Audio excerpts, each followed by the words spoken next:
Life After the Fall, a prequel to the Planetsider Trilogy. Written by G J Ogden. Narrated by J.S. Arquin. Chapter 1. A narrow streak of light flashed overhead, barely visible against the brightening dawn sky, which was bathing the walled settlement of Forest Gate in a warm orange hue. Most others would have missed the light, but Ethan had spent long enough staring up at these mysterious flashes to know how to spot them. "What are you looking at, Uncle Ethan?" said a little voice. Ethan looked down to find Elijah standing behind him.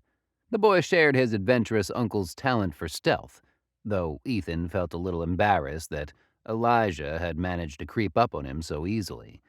As a ranger, Ethan's training had attuned his senses to the smallest of movements and sounds. This was so that the roamers and the maddened couldn't pass close to the settlement undetected, or manage to prey on the foraging parties that the rangers escorted and protected while outside Forest Gate's high stone walls. "Oh, nothing," said Ethan, telling a white lie. Elijah's mother, Katie, didn't like Ethan filling his nephew's head with ideas of adventure, or the notion that one day he would follow his uncle into the ranks of the rangers. And she especially frowned upon her brother telling Elijah anything relating to the past and especially about the fall, the catastrophic event that had laid waste to the entire planet generations ago. In truth, neither Ethan nor anyone else knew much about the fall, or the civilization that preceded it. Of the few that survived the apocalyptic event, most succumbed to the maddening, a sickness that still plagued the wastelands and ruined cities over a century later.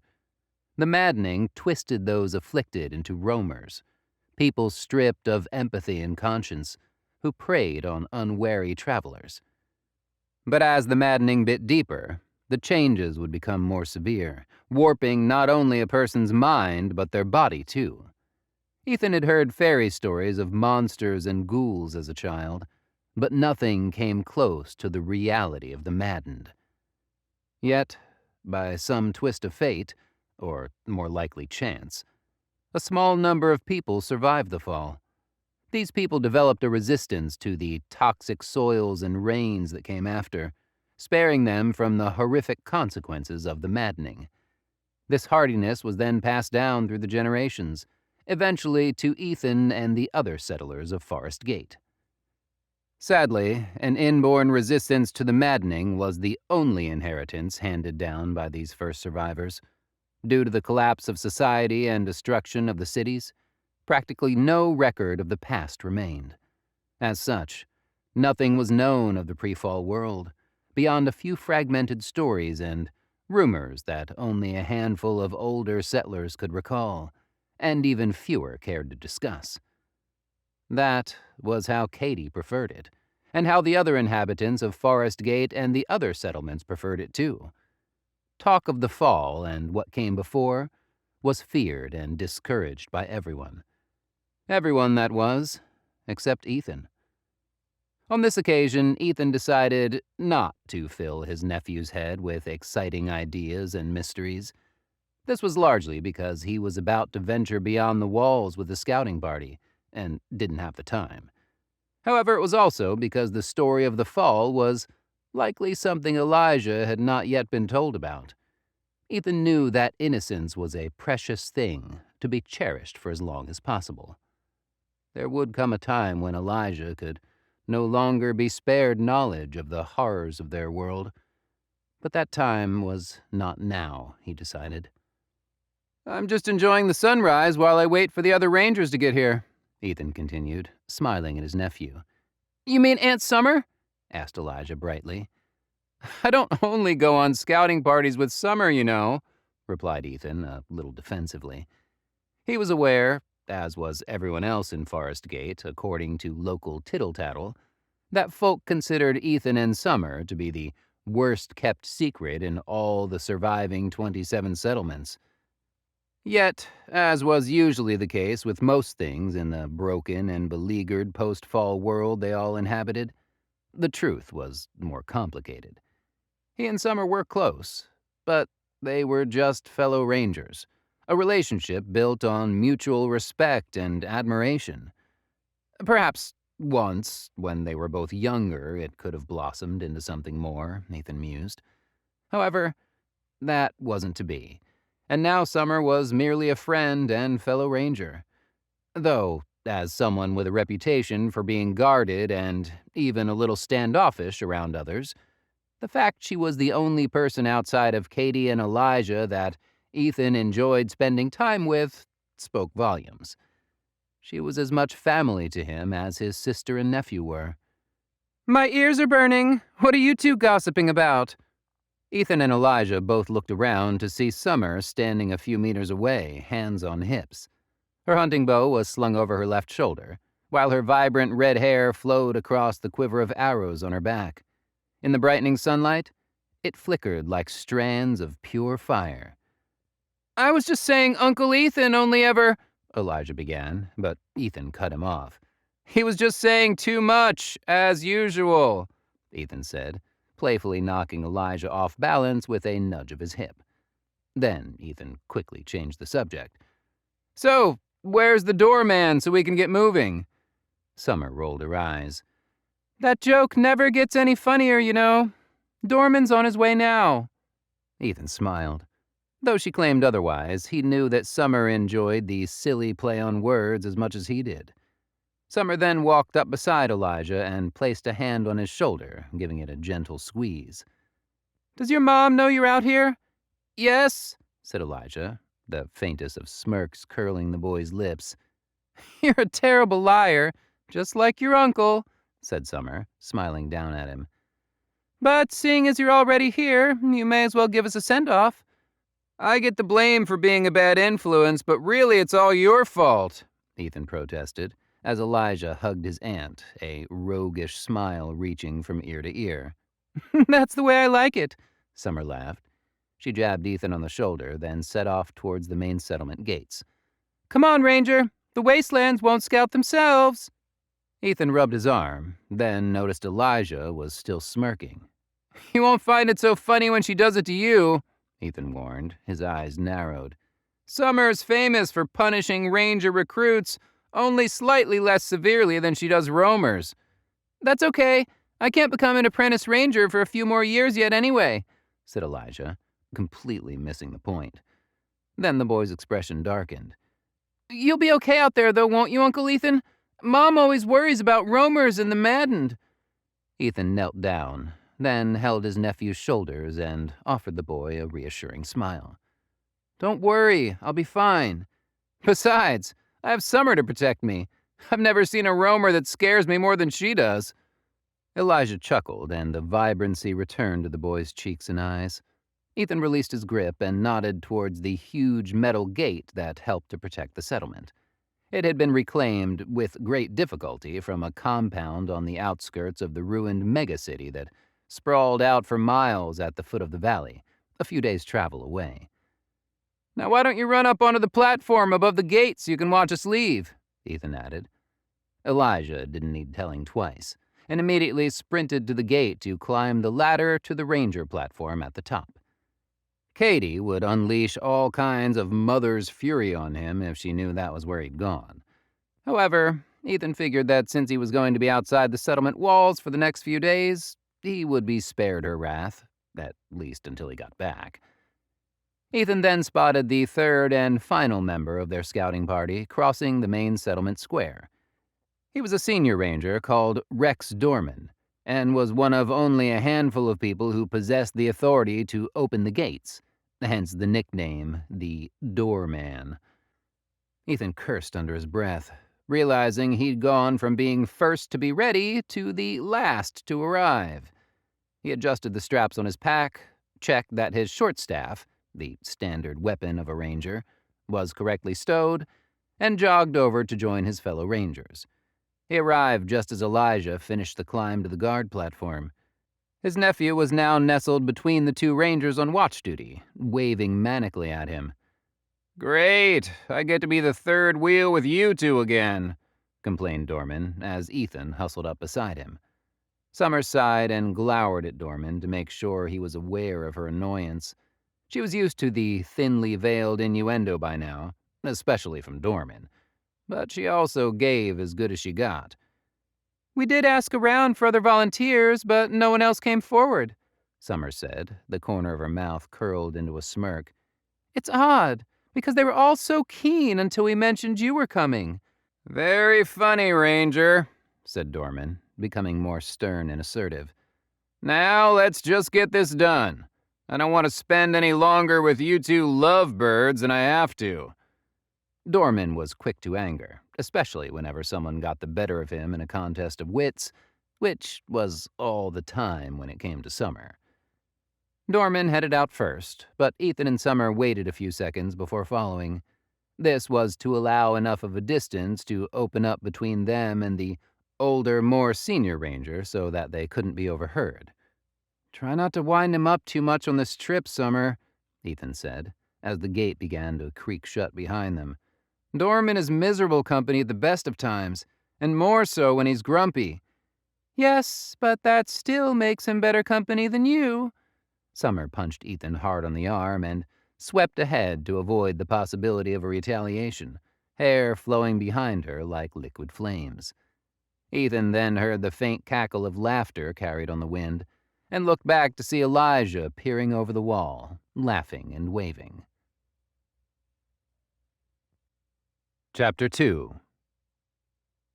Captain Maria Salas and Commander Christopher Curran stood outside the door to Governor Archer's office, waiting to be summoned inside.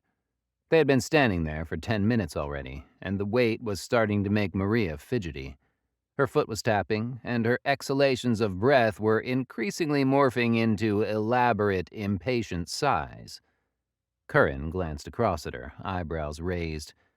"You're going to wear a hole in the damn deck plating if you don't stop tapping your foot, Sal." Maria stopped tapping her foot, though her next labored sigh was directed at her partner. "It feels like we've been out here for hours," Maria complained. "What the hell are they still talking about?"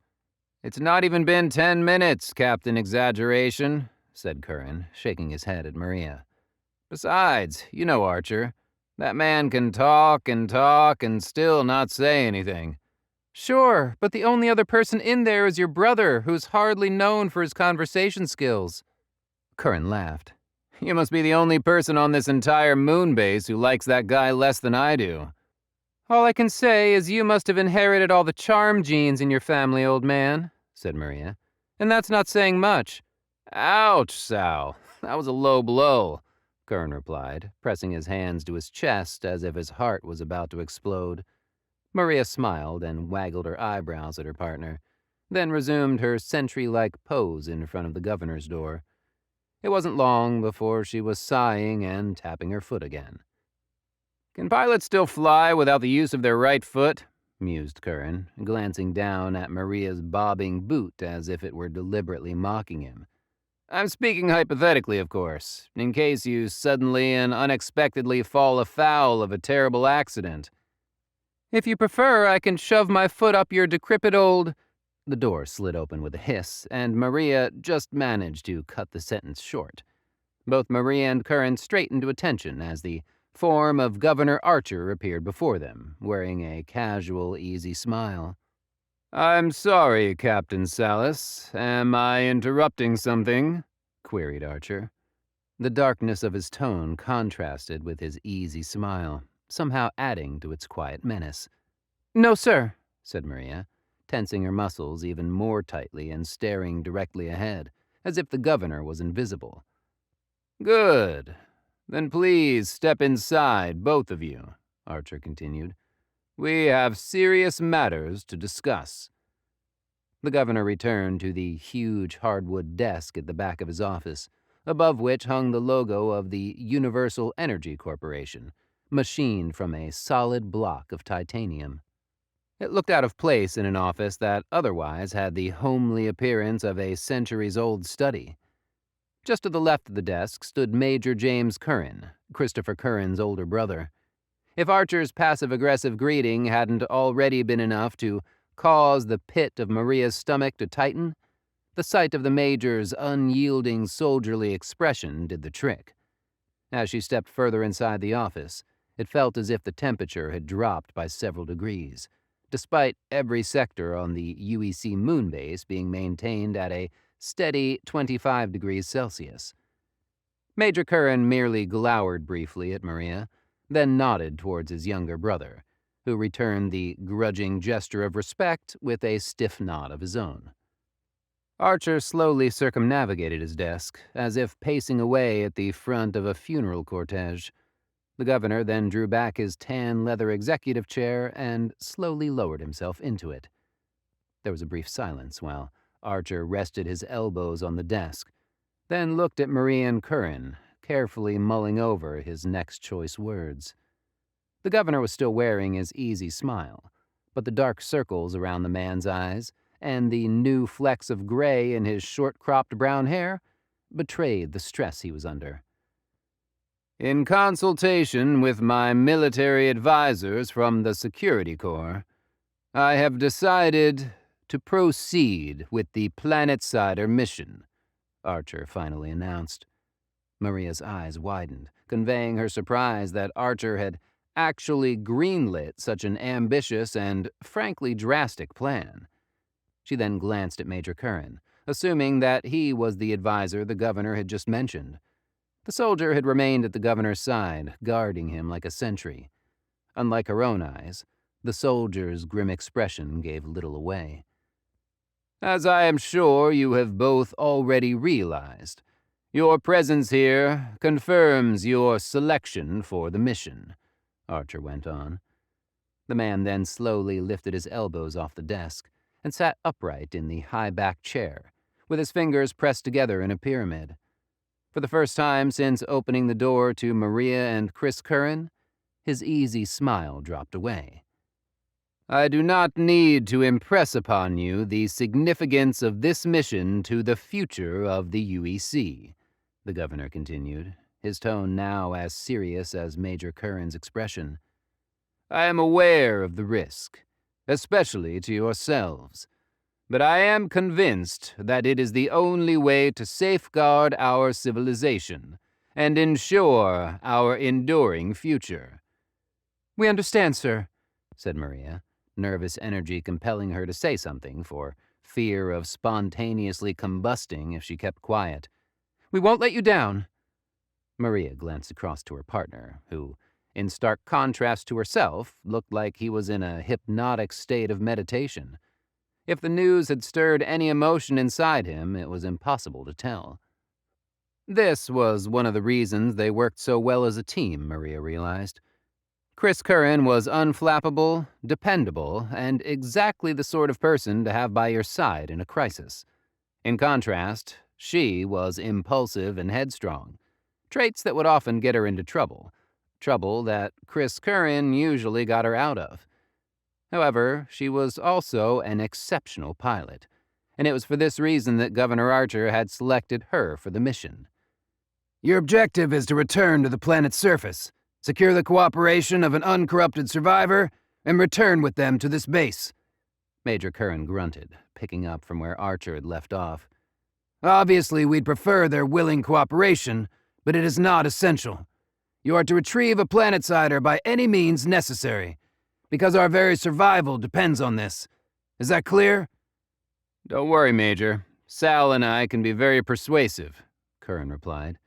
Besides, we both know I'm much more of a people person than you are.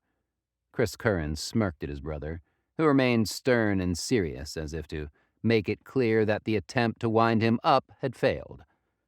However, Maria noted from the tightening of the Major's cheeks and the narrowing of the man's unfeeling eyes that the comment had struck a nerve.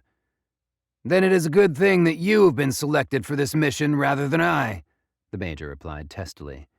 See to it that I do not regret that decision. Maria knew that the testosterone-fueled exchange between the Currans was down to more than just sibling rivalry. Major James Curran looked down on the Flying Corps, and especially on his brother's feisty and, in the Major's opinion, insubordinate partner. Very well, then it is agreed, Archer cut in. The statement drew a line under the passive-aggressive exchange between the two brothers.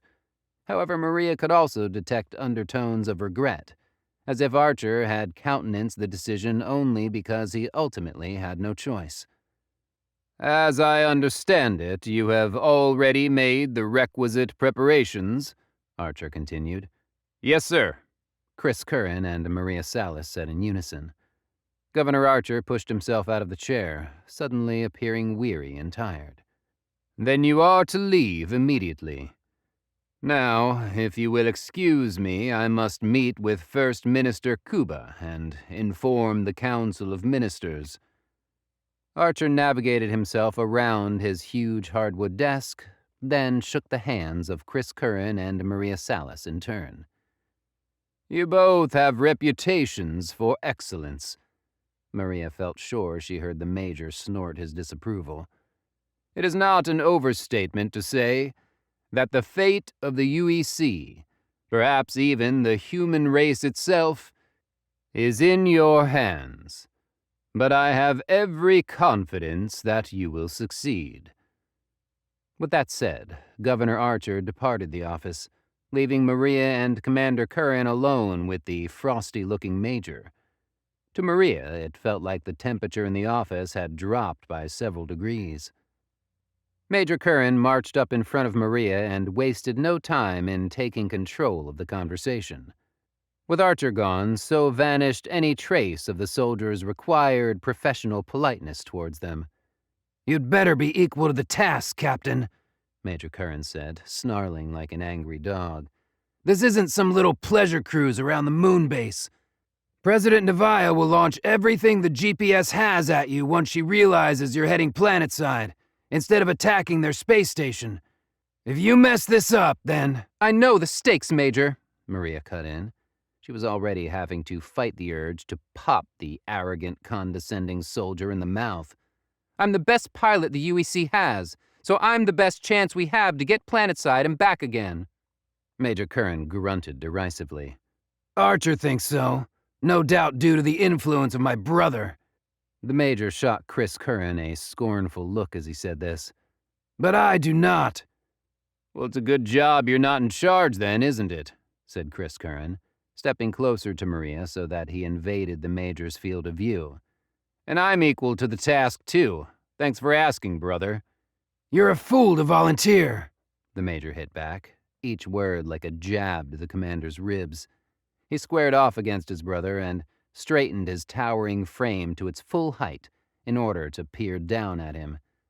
"There are younger, stronger men from my unit who are better candidates and more able to get the job done. But you follow this reprobate around like a lost puppy." Maria's hands balled into a fist, but luckily her partner had a cooler head, as always. "We look out for each other. That's what partners do." Chris Curran shook his head at the Major. "You'd know that if you ever believed in or cared about anyone but yourself." "I believe in the UEC," said Major Curran, with a pomposity that made Maria want to punch him even more. "I believe in the necessity of this mission. Nothing else requires my belief, Commander. You have been selected, and so what's done is done. But be sure to follow this through to the end." The Major then glowered down at Maria. "No matter what happens, or who has to be sacrificed." "We'll do what needs to be done," said Maria, with matching resolve. "You just concern yourself with your part." Major Curran glared at Maria for a moment longer, before glancing at his brother, snorting derisively, and barging past them as if they were nothing more than strangers in the street. The door slid open and the soldier stormed out, releasing all the pent-up tension in the office as he did so, like air suddenly escaping from a balloon. Maria blew out a heavy sigh. "Your brother is one special kind of an asshole, you know that?" Chris Curran laughed. "It takes one to know one," he answered, eyes smiling. Maria jabbed her partner in the arm, but on this occasion she had to concede that he'd gotten the better of her. She drew up a guest chair from the side wall and dropped into it, feeling suddenly drained. "So, we're really going to do this then?" Chris Curran nodded and half shrugged. "It certainly looks that way. I just hope you're as good a pilot as you're always boasting that you are." Maria leaned against the backrest of the chair, which was surprisingly uncomfortable, and sucked in her bottom lip. You know, you don't have to come with me on this one, old man, she said with a concerned seriousness. You've done enough for the UEC, and lost too much already. We've both lost too much, Sal, said Curran softly. But I'm not letting you go down there alone, or with one of my brother's half-wit soldiers. We do this together, like always. I just hope it's the right plan, that's all. Maria pushed herself out of the chair and tugged gently on Curran's jacket. If we don't do this, we could lose everything. What other choice do we have? Curran sighed and nodded weakly. I must be out of my damn mind, but okay. Planetside it is. Chapter 3. Summer unslung her bow, removed her pack, and sat down next to Ethan. The hill they'd chosen to rest on overlooked the smashed and broken city that spread out almost endlessly at the base of the valley beneath them. Ethan had already removed his pack and was chewing on a hunk of bread, admiring the view. Dorman was making minor repairs to the small stone hut that another group of rangers had built years earlier to provide a safe overnight shelter for scouting parties. There would always be tense moments when approaching shelters like these, in case a roamer in the later stages of the maddening had decided to make it their home. They had all been relieved to find this one empty, containing nothing more than a fresh covering of moss. "Are you hungry?" asked Ethan, offering a chunk of bread to Summer, who accepted it gladly. After that 6-hour trek, I could eat a whole loaf. Ethan's sister Katie ran the bakery at Forest Gate, and was very good at her job. The bread was made from a barley that had proved especially hardy and able to extract nutrients from the planet's mostly dead soil. As such, it would grow where other crops failed. Forest Gate traded with another nearby settlement, Hilltop, exchanging mushrooms from the forest, cheeses, and honey for sacks of the grain. It's not as good as the cookies she makes, but it's a close second. Summer then noticed that Ethan was smiling. You brought some of them, didn't you? She added, nudging him playfully. Maybe, Ethan replied, continuing the game for a moment, before Summer's hopeful eyes compelled him to own up. Okay, I have a few saved for the trek home, yes. You'd better not hold out on me, said Summer, jabbing Ethan on the shoulder. You can try to outrun me, but you can't outrun an arrow. Ethan laughed and took another bite of the heavy bread, which was delicious. It was a simple pleasure in a world where few such pleasures still existed. Ethan idly wondered what the people who once inhabited the vast cities would have done with their time prior to the event that ravaged the planet. Ethan finished the bread, then checked the position of the sun.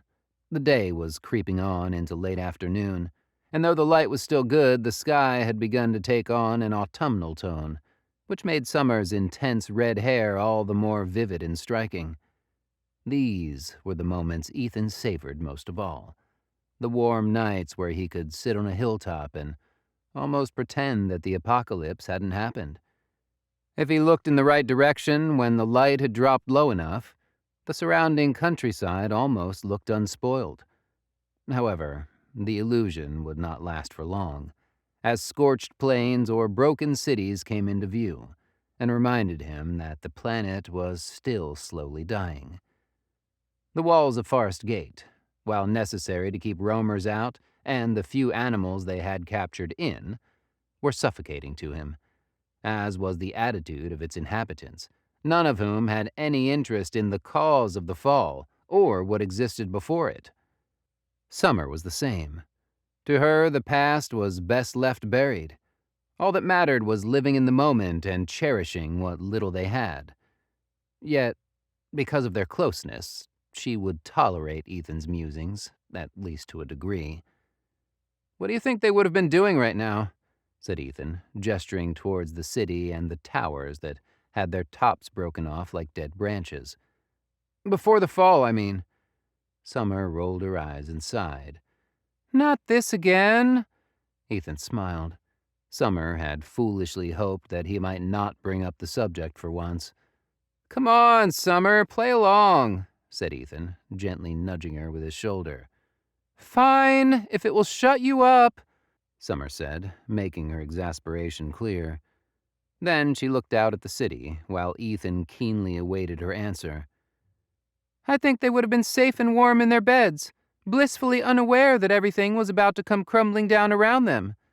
That's not what I mean, said Ethan huffily. I know what you want, Ethan, said Summer, but I don't think like you do. Whoever those people were, they're long dead, and so is whatever society they belong to. It does us no favors to dwell on it. You sound like Administrator Talia, Ethan complained. Good. She's a smart woman. You should listen more to her and to me. I don't see what's smart about choosing to be ignorant, Ethan hit back. He drew up his knees and hugged them, making a show of looking glum. Summer rolled her eyes again, knowing that Ethan would remain in a mood unless she gave him a better answer. So, what do you think happened? Summer asked, managing to sound slightly more enthusiastic. Ethan relaxed a little and met her eyes. He knew she didn't care for his answer, but appreciated the fact that she was making an effort. No one else in the settlement indulged him as Summer did. I think something went badly wrong. That much is obvious, Ethan. I'm serious, Summer. I mean, look at all this. Ethan made a sweeping gesture to the broken roads, scorched mountainsides, and derelict city blocks. All of this had to be some terrible accident. A civilization that was capable of building such incredible things must have been wise and united. Whatever caused this could happen again if we don't learn what went wrong. Well, I don't want to know, said Summer. She had evidently had enough of the game. I love that you're still hopeful and optimistic, Ethan. Really, I do. But all that matters is what we have now. It's not enough, said Ethan, shaking his head and tossing a crumb of bread onto the yellow straw-like grass. It's not enough for me. Ethan could tell that his last comment had angered Summer, and she looked away so that Ethan couldn't see it in her face. While she indulged his obsession with the fall, Ethan knew why she hated it, too. She didn't care why the cities were smashed and burned, or what happened to create the maddening, because knowing the answer wouldn't change anything. They were alive now, and all they could do was live day to day, week to week, and make the best of what they had, because one day, roamers or the maddened could steal it away for good. But more than this, she hated that she was a part of the world that wasn't enough for Ethan, because it meant that she wasn't enough for him, too. I'm glad you two are having a nice time, but am I going to do all the work? Dorman shouted over from the shelter with his hands on his hips. Summer sprang up, welcoming the opportunity to slip away, and went to join him. I'll light the pit, Summer called over. You two are both better at making smoke than fire. Speaking of fire, what's that? Said Dorman, looking off into the distance towards a cracked road that led along the base of the hill. You're not funny, Dorman, said Summer, who was still too annoyed for any of his pranks. I'm serious, Ranger, Dorman replied. From the tone of his voice, it didn't sound like Dorman was joking. Ethan then spotted the mysterious plume of smoke and sprang to his feet, before running further along the hilltop to get a better view. It's a caravan, Ethan called back. Then he spotted something else, prowling around the convoy of carts and nomadic travelers like a pack of wild dogs. Roamers, he added, feeling a chill run down his spine. They're being attacked by roamers! Chapter 4.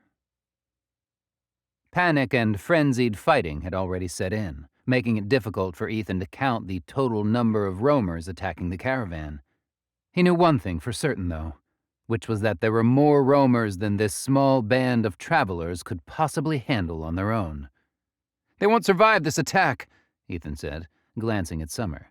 She instantly understood his intent and grabbed her bow. Hey! Just wait a moment, you two, shouted Dorman. Even if it's just 4 or 5 roamers against the 3 of us, those are not good odds. There won't be that many by the time we get down there, said Summer. While the roamers are distracted attacking the caravan, I'll be able to pick most of them off at range.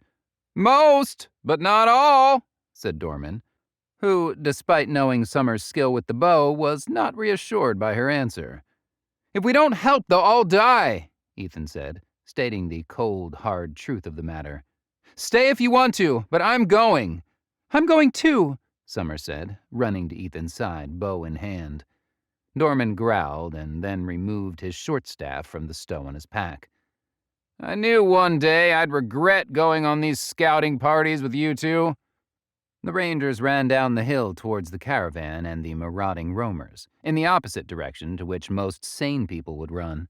Ethan knew that for the roamers to still be working as a pack, that they were unlikely to be in the more advanced stages of the maddening. This was when the rot had set in so deeply that a person was barely human and no longer able to function in a group. The pure black eyes were always the sign of the maddened, eyes as black and cold as river water at midnight. Until their eyes turned, the roamers still retained some of their humanity, including an ability to work collectively in order to attack caravans or even entire settlements. Once the spoils had been won, however, they would simply end up fighting amongst themselves for whatever food they could find. Those that survived skulked away into the distance again, alone, aimlessly wandering as the grip of the maddening tightened its hold further.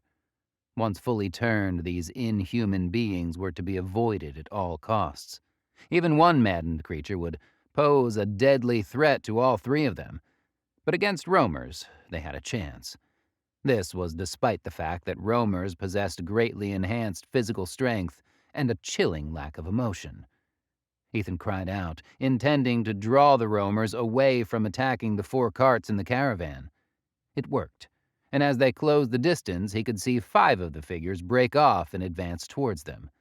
The roamers may not have possessed the inhuman characteristics of the maddened, but they were still easy to set apart from normal folk. They were blackened with dirt and grime, and wore torn and soiled clothing that reeked worse than festering bog water. In some cases, roamers were disfigured by prior wounds or broken bones that had reset in awkward positions.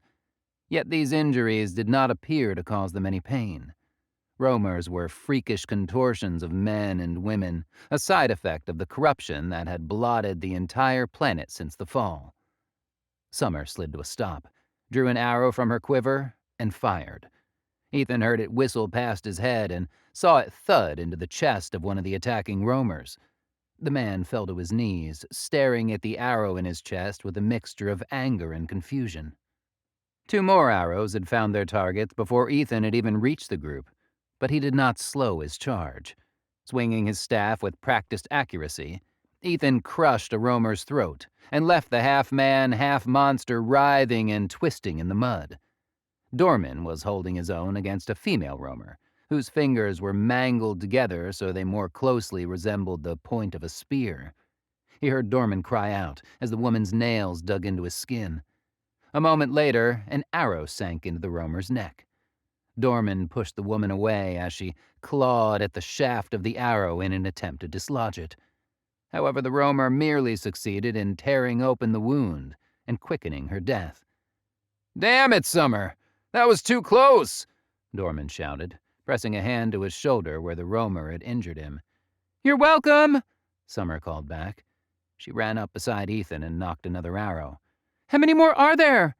"At least 1 more behind the second cart, and 1 behind the first," said Ethan, using his short staff to point out the locations. "And there's 1. Summer pulled back on the string and loosed the arrow before Ethan had a chance to finish his sentence. The missile thumped into the chest of a roamer 20 meters away. The half-man had been hiding behind the 3rd caravan, presumably laying in wait for an ambush. "And 1 over there," Summer said, completing Ethan's sentence. "Let's wrap this up, people," Dorman said, stomping over and taking charge. "Remember, this isn't why we're out here." Dorman began to check the first cart, while Ethan and Summer edged through the line of the caravans, looking for the remaining roamers. The bodies of the nomads littered the cracked road and greeny-brown grass to the sides. Many were dead, but the soft moans of pain and weak cries for help told Ethan there were survivors, too. The sound of boots scraping against the road caught Ethan's attention. "Wait, I hear something." Ethan stopped, trying to locate the source of the sound. Then, from nowhere, a roamer sprang out and attacked Summer.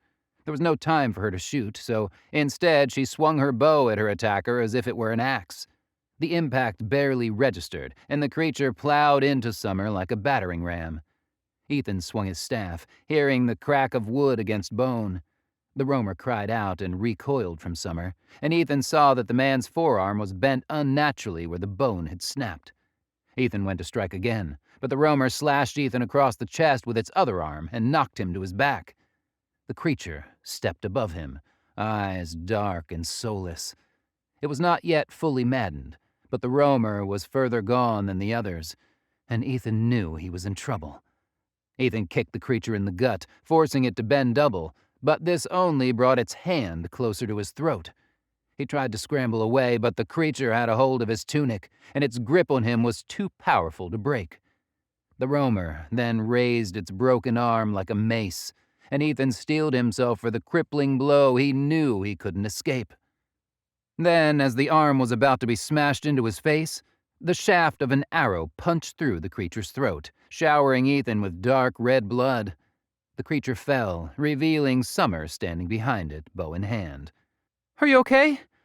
"I'll need a bath, but yes," Ethan said, taking Summer's hand and being hoisted upright. Summer tried to wipe the blood from his face, but only succeeded in smearing it into a streak like war paint. Ethan then looked at the dead creature at his feet and shuddered, before realizing that their party was one short. "Where's Dorman?" A panicked cry split the air, and Ethan recognized the voice at once. He scanned his eyes over the row of caravans and spotted the senior ranger, locked in a struggle with the final roamer. Dorman was holding it by the wrists and desperately trying to push it away. However, in a contest of strength, Ethan knew that Dorman would lose. Ethan drew his knife and ran toward Dorman, mustering all of his remaining strength. The roamer's fingers were outstretched like daggers, and soon Dorman was on his knees, with the creature's mottled gray hands grasping his face and neck. The ranger's screams of pure terror only served to spur Ethan on. Charging the semi-maddened roamer at full speed, Ethan thrust his knife into the creature's back. He continued pushing with all his strength until the full length of the blade was buried inside the roamer's flesh. Yet the creature would not release its grip on Dorman. Summer joined the effort, trying to pull the roamer's arms away from their fellow ranger, to no avail. "Do something!" cried Dorman. Ethan yanked the blade out of the roamer's back, then sank it into the creature's heart. Blood poured from the wounds, thick and oily, until eventually the roamer's strength leaked away. Summer was able to wrestle it away from the older ranger and throw it to the grass by the side of the road. For a moment, the roamer simply lay on its back, staring blankly up at the sky. Then it flipped itself over and began to claw its way towards them. Breathless and with hearts racing, Ethan and the others backed up against the side of a cart. Summer shot an arrow into the creature's back, but still the roamer edged slowly forward. Then, finally, the dark power that had been driving it expired, leaving the creature frozen like a statue, hand outstretched towards them. For a moment, Ethan and the others were paralyzed by the shock of their shared experience.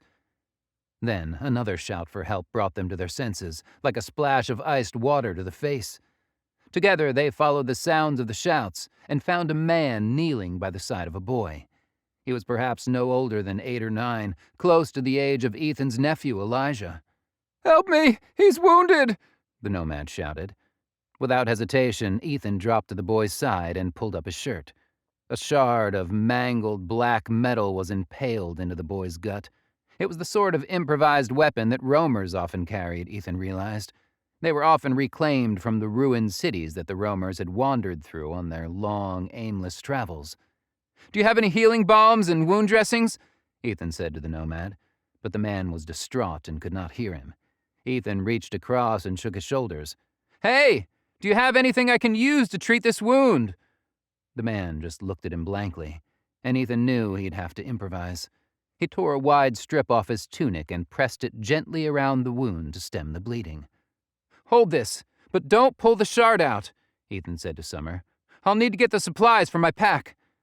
Summer nodded and took over from Ethan, but it was clear from her expression that she could already see the wound was grave. "Hurry, Ethan! We don't have much time!" Ethan ran harder than he'd ever run in his life, lungs and legs burning as if they were on fire. He reached their camp on top of the hill, grabbed his pack, and set off at a sprint, barely taking a breath. His eyes were streaming so much that his vision blurred, and he could hardly see where he was going. But he pushed on, harder and harder. He saw Dorman waving to him, but just before he reached the road, exhaustion overwhelmed him, and he collapsed to his knees. He gulped air into his lungs and forced himself back to his feet, glancing up at Dorman and Summer, who were sitting beside the injured boy, heads bowed. "Take the supplies!" Ethan gasped as he practically fell to the boy's side. "In the pack! Take them out!" "It's too late, Ethan," Dorman said in a solemn tone. "He's already gone." Ethan looked into the boy's eyes, which were staring upwards, motionless, lifeless. "Damn it! No!" Ethan cried out, pressing his eyes shut. "He was just a boy!" Dorman remained to console the nomad, but Ethan had to get away. Every time he looked at the dead boy, he saw Elijah's face. He rested against the back of a cart, fists and teeth clenched so tightly that it felt like bone and enamel would crack. He saw Summer approaching, but he already knew what she was going to say, and he didn't want to hear it. "We did all we could, Ethan," said Summer, with a softness that was rarely heard from her lips. "You did all you could. It's not your fault." Ethan shook his head.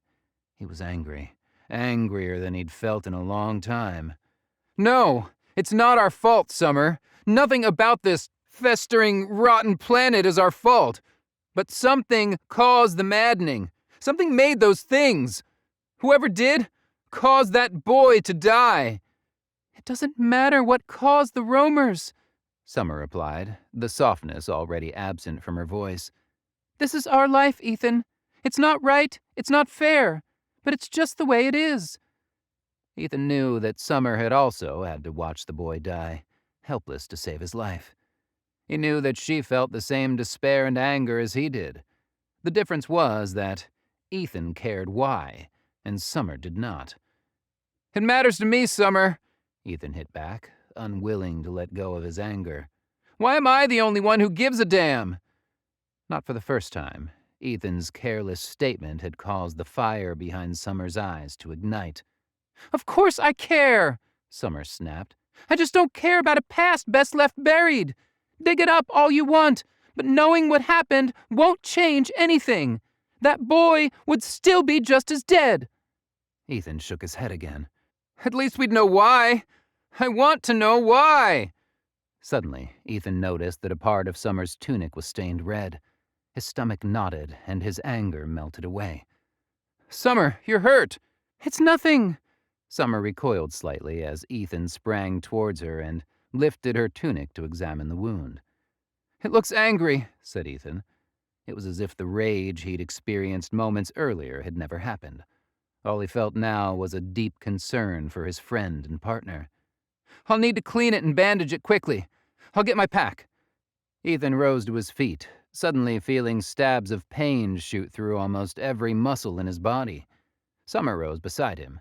Then her brow furrowed as she spotted someone on the top of the hill close to their camp.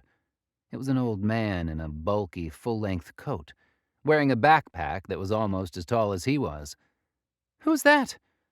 Ethan followed the line of Summer's gaze up the hill and spotted the mysterious figure. The man seemed to be waving at them with a long stick or tree branch. He shrugged. "I have no idea." Chapter 5. Ethan dressed Summer's wound, then the ranger party did what they could to help the surviving nomads get their caravan moving again. One of the 4 carts had to be abandoned completely, but Ethan and the others managed to transfer most of the valuables, food and water, onto the other 3. Dorman had grown frustrated with trying to convince the leader of the group to abandon their nomadic lifestyle and head to Forest Gate or Hilltop. However, the travelers were insistent on continuing their wanderings, despite the ever-present danger from roamers and the maddened. During all of this, the strange old man had continued to watch them from the top of the hill, neither posing a threat nor offering to help. "They'll all end up dead sooner or later," grumbled Dorman, as he rejoined Summer and Ethan. "It will be their stubbornness that gets them killed." "Not everyone can handle a life confined inside 4 stone walls, Dorman," said Summer. "For some people, the freedom to go where they want, when they want, is more important." "What good is freedom if you're dead?" Dorman went on. The senior ranger's comment drew a bitter look from Summer, and Ethan knew why. Summer's mother had been a member of an ill-fated caravan, and as with the travelers that were again making their way along the old road, she too had suffered for her freedom. It was how Summer had come to live in Forest Gate. This was a fact Ethan considered reminding Dorman of before his insensitivity got him punched in the nose. However, at that moment he was distracted by the stranger on the hill, who seemed to be moving off. "That old man is leaving," said Ethan, pointing up the hill. "We'd better check he hasn't stolen any of our gear." "He won't have done," said Dorman, in a manner that suggested he thought Ethan's statement was stupid. "That's the old hermit. You must have heard of him." "No, should I have?" said Ethan, both offended by Dorman's tone and intrigued. "He's well known, at least to the older rangers," Dorman replied haughtily. "He wanders all over, occasionally stopping at the settlements he passes to trade this and that." The ranger then smiled and waggled his eyebrows. "People say he's over 100 years old and that he can conjure magic." Summer scoffed. "Sure, Dorman. And it's also true that there are fairies in the woods and that there's a songbird that sits on the wall at Riverside and recites poetry." Ethan laughed, but Dorman was not amused. "They say sarcasm is the lowest form of wit." "If they are the same people making crazy claims about this hermit, then I think I'm fine ignoring them." Dorman grunted, then stormed off up the hill. Ethan felt it best to give the older ranger some space, so waited until the man had opened up a comfortable lead, then followed after him. Summer was at his side, looking pleased with herself, likely on account of Dorman's huffy reaction. Once at the summit, Ethan was eager to confirm Dorman's claims that the old hermit wouldn't have stolen any of their gear.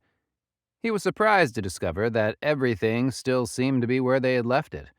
More surprising was how far away the old hermit was, considering his diminutive stature and apparent age.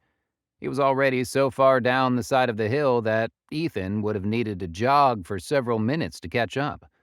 And although he was keen to learn more about the mysterious old man, he'd had enough of running for one day. "Hey, what's this?" asked Dorman. Ethan turned away from the departing hermit and saw that there was a neatly folded piece of cloth sitting on a rock beside Summer's pack. He picked it up and examined it. It was oddly heavy, and unfolding it revealed a sticky, honey-colored coating on the inside. He was confused for a moment. Then he realized what it was. "I've heard of these," Ethan said, excited by the discovery. "It's a wound dressing that uses a special kind of honey that supposedly helps with healing." "Sounds like more fairy stories to me," said Summer, dismissively folding her arms. "The old hermit must have left it here," said Dorman, glancing over to see if he could spot the old man. However, the man had already disappeared out of sight, as if he'd merely been an apparition. Ethan turned to Summer. "Lift up your tunic." "Excuse me?" said Summer, as if Ethan had just asked her to strip naked. "I said lift up your tunic," Ethan repeated, confused as to how Summer had misheard him. Ethan then saw Dorman smirking and realized how his request must have sounded, given the smutty rumors about Ethan and Summer that circulated Forest Gate. Red-faced, he elaborated on his request. "I mean, lift up your tunic so I can apply this dressing to your wound." Summer glowered at him, then did as he asked. Ethan removed the basic bandage he'd already applied and placed the hermit's dressing over the angry-looking wound instead. Reaching around Summer's back, he wrapped the strands of cloth around her waist. Dorman faked a cough. Can't you two manage to keep your hands off one another, at least until we get back to the settlement?" Summer glowered at Dorman while Ethan tied off the ends of the dressing and hastily pulled Summer's tunic down to spare them both any further embarrassment. "If you two are quite finished flirting, can someone light the pit so we can finally get some rest?" said Dorman, gently shaking his head at the pair of younger rangers. "We've got a long trek back to Forest Gate, and we head out at first light." "I'll light the pit if it means I don't have first watch," said Summer. Ethan and Dorman both knew this was a trick, since Summer always lit the pit. However, on this occasion, Ethan didn't mind. "I'll take the first watch," said Ethan. "After what we've just seen and done, I don't think I'd be able to sleep anyway." Images of the dead boy suddenly invaded his thoughts, and Ethan couldn't shake the fear that Elijah might one day face a similar fate at the hands of roamers, or worse. "You two go ahead and get some food and rest," Ethan added, suddenly feeling the need to be alone. "And don't drink all of my apple wine." Dorman didn't need asking twice, and immediately rushed to claim the best space in the old stone hut, before Summer had a chance to beat him to it. Summer was in no hurry to leave, though. She could see straight through Ethan's brave face act and knew he was suffering. She walked up beside him and rested her head on his shoulder. "You okay?" Ethan smiled weakly at her. "I will be." They stood together in silence for some more minutes, watching the sun pass below the horizon. There was no need for them to speak. Just having Summer nearby was comfort enough. Suddenly, Summer took a step back and jabbed Ethan on the shoulder. "Ow! Damn it, Summer!" Ethan said, rubbing the area around where the inevitable bruise would show up. "I just wanted to make sure you weren't falling asleep." Summer winked at him. "You have the first watch, remember?" Summer smiled at Ethan, and he smiled back. For a moment, it seemed like she might say something more.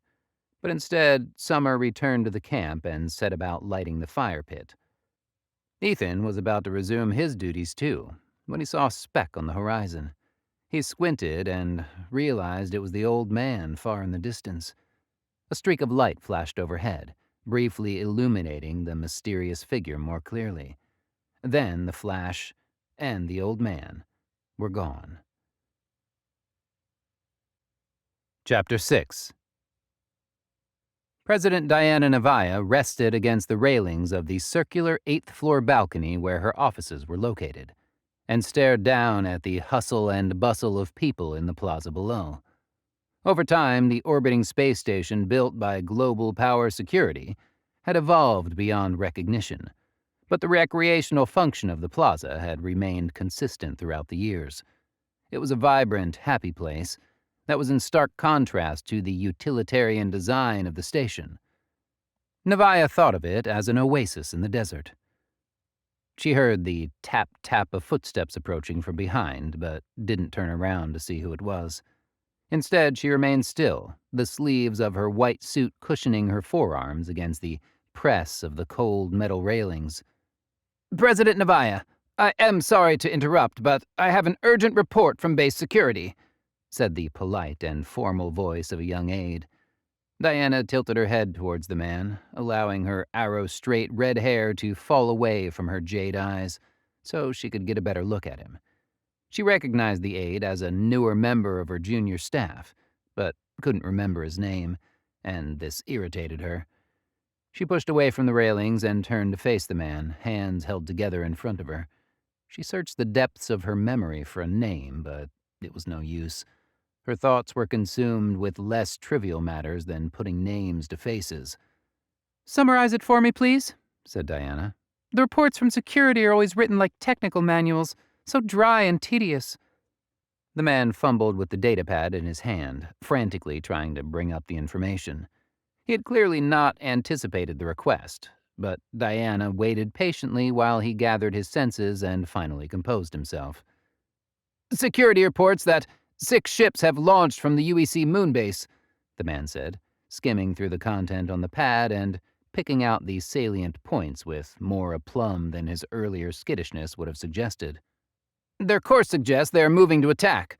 Security is preparing a fighter response. No action from yourself is required at this time. It is merely to keep you apprised."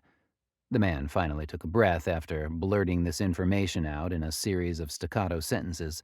He lowered the datapad to his side, waiting for Diana's response. Are all 6 of these ships single-seat fighter craft? Diana asked. The report of a potential attack by their longtime adversary was not unusual, but she still wanted to be sure it was nothing more concerning.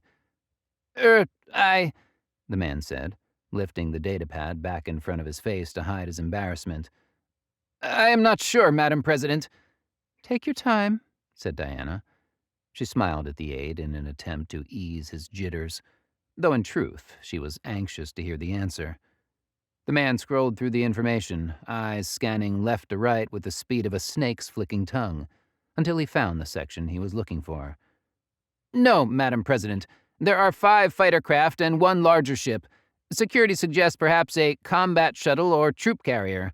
There is no more information other than that. Diana's hands clenched more tightly together in front of her. The clarification, though sparse in detail, was enough to confirm what she had already suspected. She took a steady pace closer to the aide, fixing her piercing green eyes onto his with an intensity that made him flinch involuntarily, as if he thought Diana was moving to strike him. You are to send this response to security, ordered Diana. Tell them these ships do not intend to attack the station. Tell them they are making a run planetside. To the planet? But why? The man replied. There is no time for questions. Diana's sudden firmness with the man made the aide flinch. I need you to relay this message urgently and precisely. Under no circumstances can that shuttle be allowed to reach the planet's surface. Instruct security to intercept it and destroy it. Give the kill order under my personal authority and use my ident. Diana reached inside her white jacket pocket and held out a silver card to the man. The aide took the card and looked at it reverently, as if he had just been handed the power to control life and death. Now run, there's no time to waste. The man nodded, then sprinted along the balcony and through the door to Diana's offices, barging past anyone in his path as if he were being chased by a monster from his worst childhood nightmare. As Diana watched him go, a part of her brain again reached for a name, but she still could not recall it.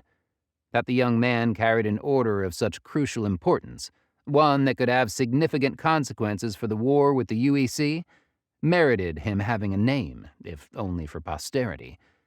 But for history to remember his name, or hers, they would first need to win, and that meant stopping the UEC shuttle, no matter the cost. Diana again rested against the balcony railings again, though this time her hands were balled into fists.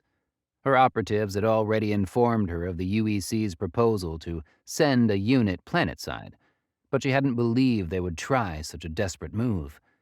The toxicity on the planet's surface was severe enough to kill even the strongest man or woman in a week at the most, even with a constant supply of their most potent anti-radiation meds. And if they did somehow survive past a week, the exposure would still corrupt their DNA and twist them into something worse than death. Diana knew the UEC had grown desperate. Her spies, both physical and electronic, had left no stone unturned. The century-long war had taken its toll on both sides, with neither able to gain superiority over the other. The catastrophic event that destroyed the cities and irradiated the planet had also stranded both the UEC and GPS in space, with no possibility of return.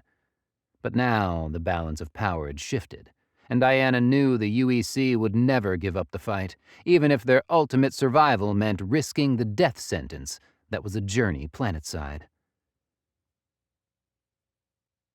Chapter 7. Maria completed the deceleration burn and pulsed the thrusters to bring the vivid blue planet into full view. She had only seen the scorched world this closely a couple of times before, and its impact on her senses had not diminished.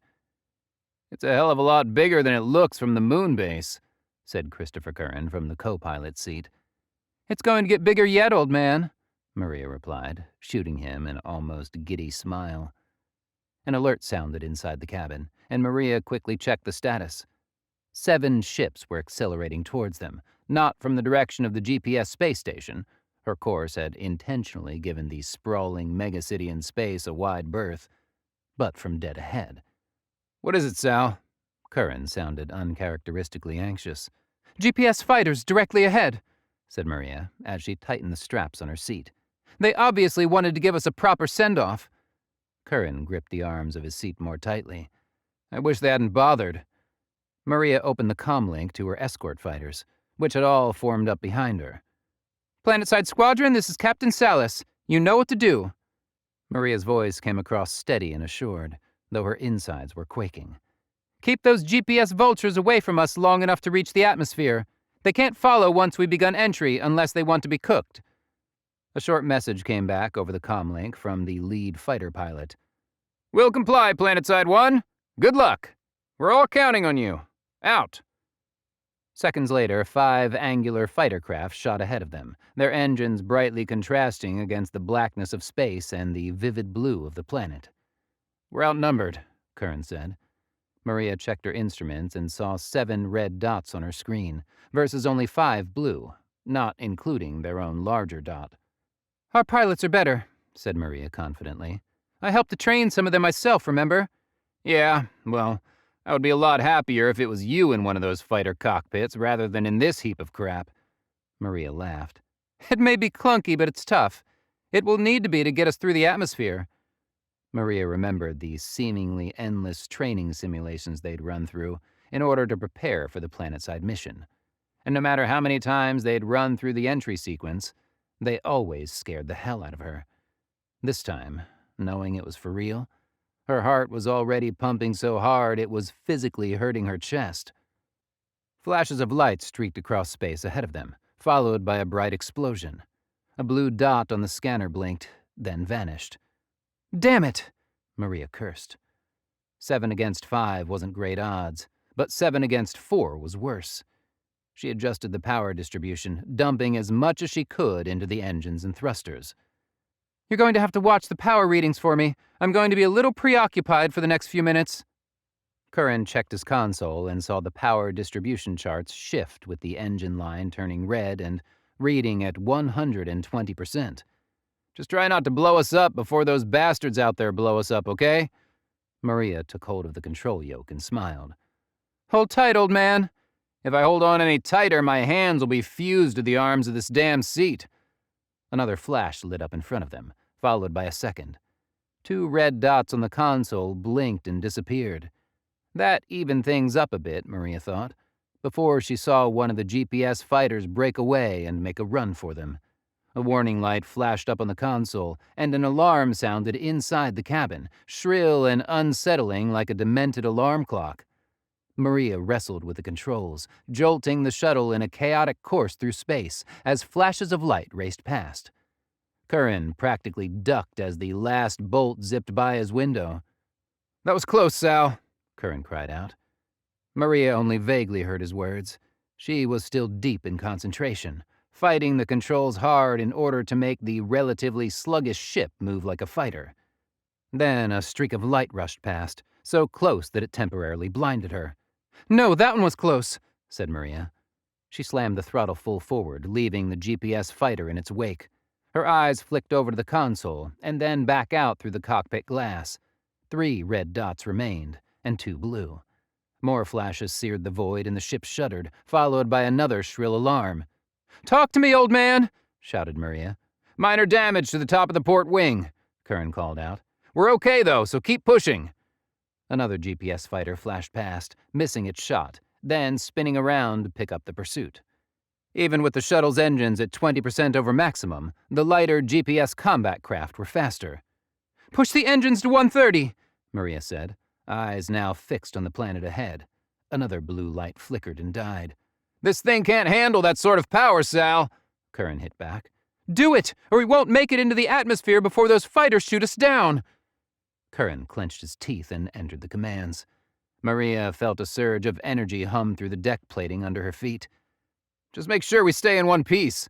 The only thing worse than those vultures shooting us down would be to burn up in the atmosphere." A red and blue light flickered and went out on the console. "That's all our fighters gone," said Maria, having to shout over the roar of the engines. "All we can do now is clench up and hope this ship is as tough as it looks." The cockpit shook, as if something had rammed into the rear of them, and Maria checked the damage status. "Direct hit aft quarter," she called out, still scanning the information with half an eye as she adjusted her angle to compensate for their faster-than-planned approach. "The armor's holding. For once, the engineer's boasts actually held true." "I like surprises," said Curran. Then his eyes narrowed in on the flood of data crossing his console. "We're less than 2 minutes from entry. I think we're going to make it, Sal." Maria's eyes flicked from one console screen to another, spending only a fraction of a second on each. The ship was holding up. If they could maintain the gap to the pursuing GPS fighters and avoid taking more hard hits, the GPS would have to give up the pursuit or burn up in the atmosphere. Yet Maria knew that escaping the GPS fighters would not be an end to the dangers she and her partner would face. No one had attempted a trip planetside for decades, and the last ship to do so never returned. Even if by some miracle they made it to the surface, they would face the prospect of permanent genetic warping from the planet's lethal radiation. This was worse than a death sentence, and they both knew it. Despite the dangers, Maria believed that their mission was worth the risk. All that mattered was retrieving a Planetsider, and maybe finally putting an end to the war. However, the biggest question of all was whether they would be able to find someone willing to risk their own life to help them. Chapter 8. Ethan stood next to Summer on the platform above the gates to the settlement, torches burning brightly to either side of them like flaming guardians. He stared down the valley toward the scarred remains of the city on the horizon. They'd been back for a few hours already, after a mercifully uneventful journey home, and though it was late into the evening, Ethan didn't feel tired. As a scouting trip, their expedition had been a success. They had discovered several good new patches for foraging, both for berries and medicinal herbs. And Ethan had seen a few wild goats, too. Another ranger team had already been dispatched to track and capture them. However, while their efforts to save the caravan of nomads from the roamer assault had ultimately ensured that at least some had survived, Ethan could not shake the image of the boy from his mind. The futility of his death still burned inside him, and as he looked out at the broken city, his need to know why had never been more urgent. "I know what you're thinking," said Summer after a few minutes of silence. "That Dorman, for all his complaining, actually likes coming on scouting parties with us?" replied Ethan, choosing to tease Summer rather than play her game. "No." "Okay, so you're thinking that I was right about that honey dressing curing your angry wound?" "No," said Summer again. "though I am grateful to that crazy old man for leaving it for me. I dread to think what would have happened otherwise." Ethan knew that Summer's comment was meant with the utmost sincerity. It was typically not the more gruesome injuries, like broken bones, that killed rangers, but the minor cuts that festered and went bad. "Okay, I have it this time," Ethan said, smirking. "You're thinking that you're really starting to annoy me." Summer jabbed him on the shoulder, and Ethan closed his eyes as the pain registered. That Summer had done this so many times before, and that each time Ethan had not seen it coming, made him question the quality of his ranger's sense for danger. "Okay, fine. Play your silly game. See if I care," said Summer, feigning injury. "I know you mean well, Summer," said Ethan, smiling at her. "I just don't want to talk about what happened, that's all." "Fair enough," replied Summer. The wind was toying with her long red hair. "I'm going to get changed and perhaps pay a visit to Uncle Eric. After that trip, I could use some more of his apple wine." "So could I, but you already emptied my flask." "That was Dorman, not me," Summer replied. She then winked, making no attempt to disguise the obvious lie. Ethan snorted a laugh. "If Dorman had drank it all, we'd have needed to carry him back to Forest Gate." Summer laughed, and the sound was even more soothing and warming than the taste of Eric's famous apple wine. Summer was famously serious for the most part, and seldom laughed as openly and freely as she had done then. It was like a tonic for Ethan's withered soul, and he wished he could hear her laugh like that more often. Will you join me? Summer added, hopefully. Yes, but not just yet. I need to do something first. Summer nodded. She knew where he intended to go. Anyone else would try to talk him out of it, but Summer knew that it was pointless to try. I'll see you later then, Summer said. She pressed her hand to Ethan's chest and smiled, before climbing down the ladder and walking toward the rows of huts that surrounded the settlement square. Ethan waited until she was out of sight, then also slipped down into the settlement square, making a mental note of where the rangers were on the walls. Sticking close to the inner wall, he made his way along the back of the huts, careful that no one saw him, until he reached a section of the wall covered by a sprawling evergreen bush with heart-shaped leaves. Pushing through the branches, Ethan found the loose stones and carefully removed them, before squeezing through the narrow opening and pushing through the branches and leaves on the other side. It was forbidden to leave the settlement walls at night without express permission from Administrator Talia. It was a rule that never needed enforcing because no one was stupid enough to break it, apart from Ethan. He'd dealt with enough roamers in his short life to know how to handle himself should the worst happen. Even so, he was still careful and always carried his knife. Taking another quick peek up at the wall to make sure the rangers were not looking, he moved quietly but quickly through the short grasses and climbed the slopes of a small circular hill. At the top of the mound was a tree. It looked as ancient as the mountains and valleys surrounding Forest Gate, and as wizened and battered as the cities. Yet at the same time, it was still beautiful. Ethan sat down, resting his back against the mighty trunk of the tree, and looked out towards the city. From this position, he could see it much more clearly, and he could also enjoy an unrestricted view of the night sky, unimpeded by the blinding effect of the huge torches burning on the settlement walls. As if on cue, a flash of light raced overhead, and Ethan watched it soar, building in intensity, before fizzling into nothing almost as rapidly as it had appeared.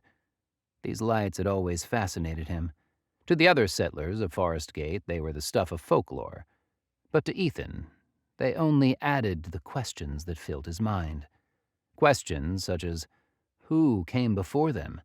What were they like? And what happened to bring their mighty civilization to its knees? And, perhaps most importantly of all, why did some survive, only to be cursed to live in fear of the maddening and those it afflicted? He thought again of the young boy and the life that had been stolen from him. In these darker moments, Ethan sometimes wondered if death was a mercy. It had saved the boy from a life of hardship, struggle, and unanswered questions. Yet in his heart, he'd never believed this. Life planetside was precious beyond words, and worth fighting for. It didn't stop him from wanting to know more, and to uncover the secrets of the planet's dark history, so that he could understand the direction of its future, as well as his own. Ethan lay back against the tree and smiled as 2 more mysterious flashes streaked overhead. He was unaware that far above him in the void of space, one of these flashes was about to change the course of his life, and the lives of everyone planetside, forever. This has been Life After the Fall, a prequel to the Planetsider Trilogy. Written by G J Ogden. Narrated by J.S. Arquin. Copyright 2019 by G J Ogden. Production copyright 2022 by G J Ogden. Thank you for listening to Life After the Fall. Continue the story by reading or listening to the Planetsider Trilogy.